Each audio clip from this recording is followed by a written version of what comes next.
Jésus a dit, l'heure vient où tous ceux qui sont dans les tombeaux entendront sa voix, et ils sortiront ceux qui auront pratiqué le bien pour une résurrection de vie, et ceux qui auront fait le mal pour une résurrection de jugement.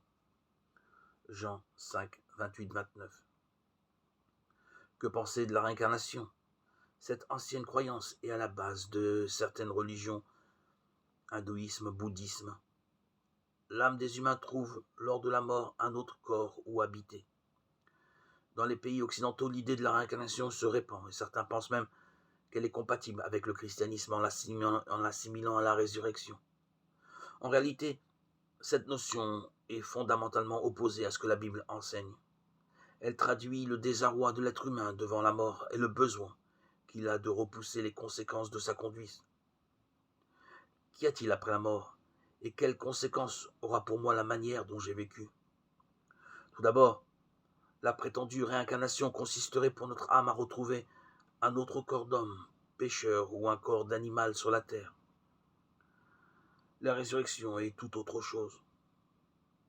Notre corps est comme une semence mise en terre qui meurt pour donner naissance à une plante de même nature, mais de forme différente.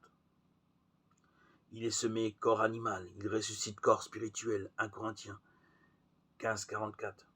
De plus, Jésus explique que tout humain ressuscitera, mais ce sera une résurrection de vie, seulement pour ceux qui ont fait le bien. La question se pose alors, ai-je fait le bien? La Bible est sans équivoque à ce sujet, il n'y en a aucun qui pratique la bonté, il n'y en a pas, même un seul. Romains 3, 12. Est-ce que je vais donc ressusciter pour le jugement? Jésus rassure celui qui croit.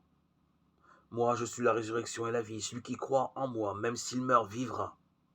Et quiconque vit et croit en moi ne mourra pas à jamais. Jean 11, 25, 26.